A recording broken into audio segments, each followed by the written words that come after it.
Hey guys, Rockingtheblade here, once again.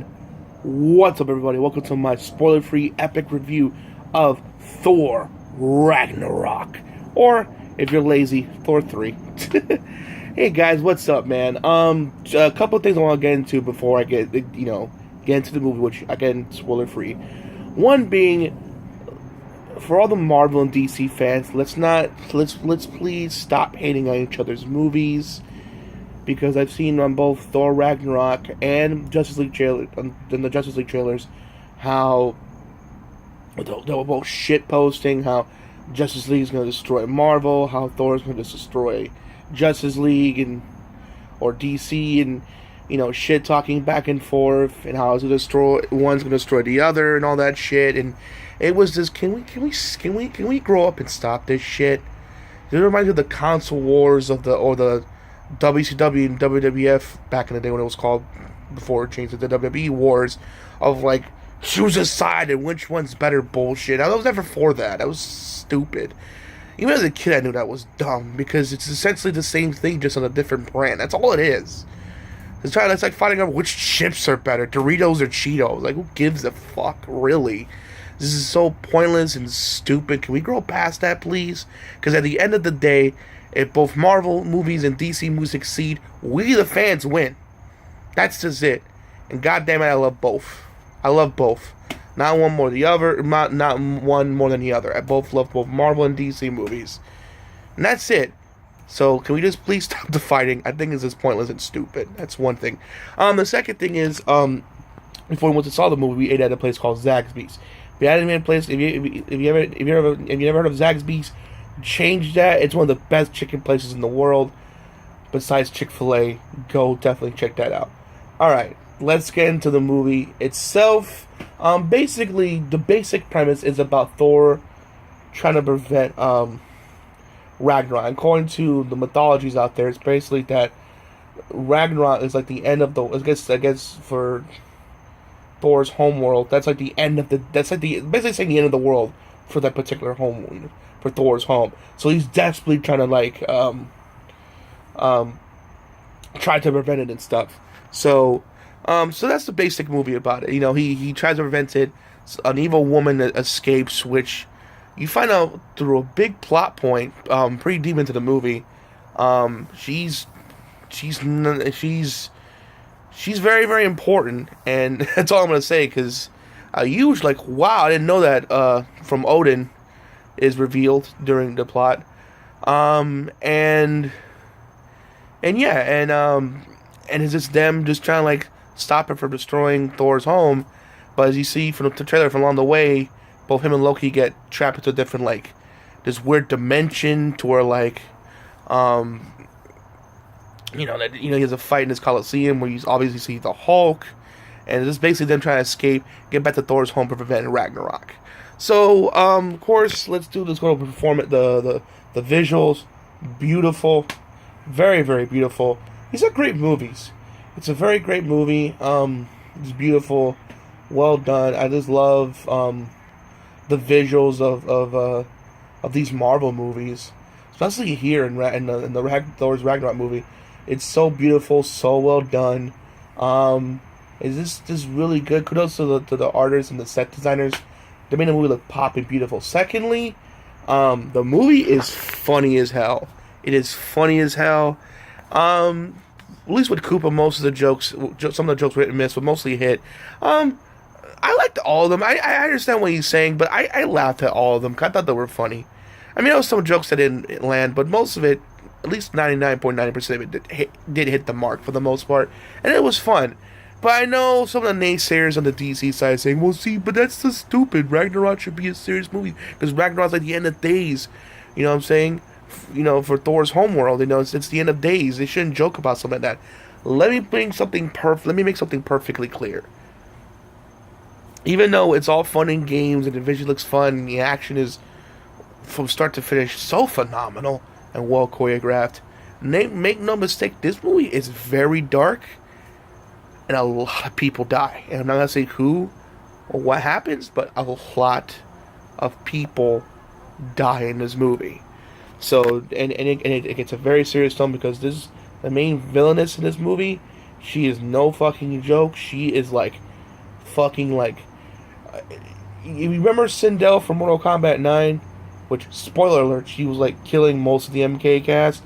Imagine that, but in the Thor movie. And she's basically the Sindel in that movie. Just fucking wrecking everyone with ease like it was like nobody's business. Like she's like, in my opinion, besides Loki, probably one of the greatest Marvel villains to date. Because, you know, for the most part, Marvel villains have been hit and miss. But man, kudos to Marvel this year. Both not only not the Crow, fucking Vulture, Michael Keaton's Vulture, and now her did such an incredible job as villains. More so on her, because, I mean, Vulture had his moments, but she was, I mean, like I said, she was like the Brock Lesnar in that damn movie. She was just, like, wrecking fools like nobody's business. Also, Thor and Loki, the actors, Tom Hiddleston and Chris Hemsworth. Chemistry is both Thor and Loki. Fantastic. Hulk's in this movie, too, and he has some cool, badass moments. Oh, if you're wondering, was the fight between Thor and Hulk epic? I mean, the word duh comes to mind. It's an epic fight. There's no duh. Excuse me. There's no duh. The fight between them, super, super epic. What else? Is this? I also like the fact that I explored more of Thor. Not that much, but I like the banter between Thor and Loki.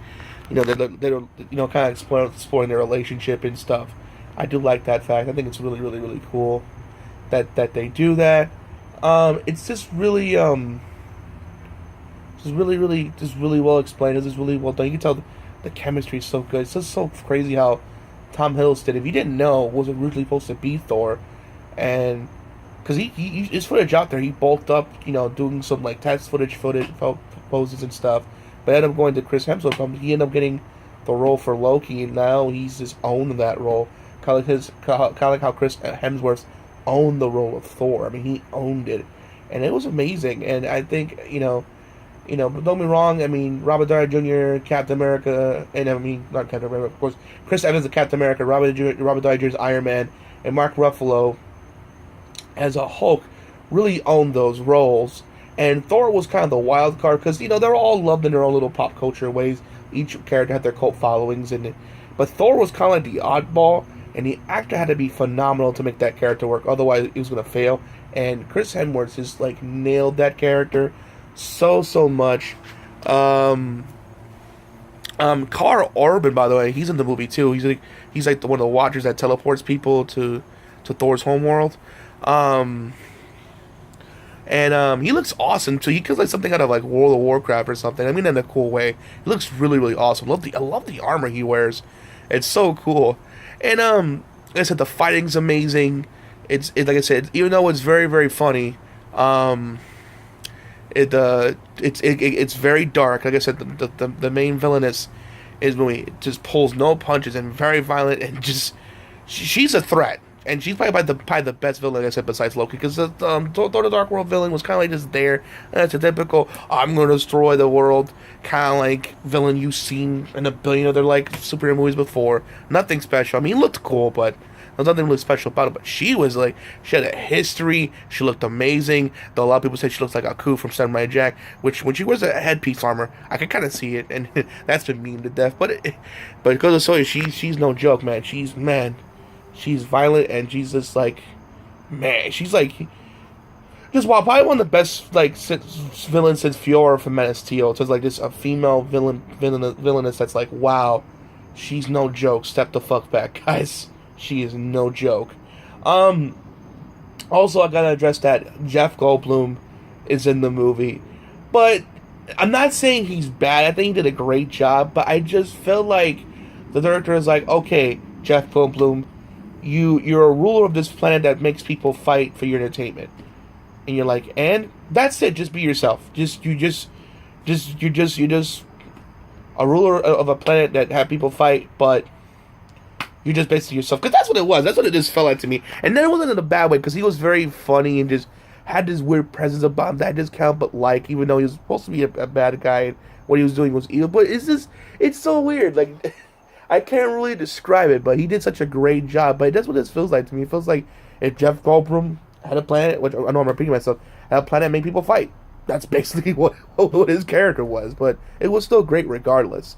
But like I said, the fighting was amazing. The visuals were fantastic. All the actors that were involved did an incredible job. Hulk had his moments too. So I mean, and Mark Ruffalo should shut up. He saw from the trailer as well. He did a great job. So everyone that was involved did a fantastic job. It was a visuals wonder. The fighting was amazing, even though it was very funny. But don't get me wrong, it's very, very dark. Like I said, a lot of people die.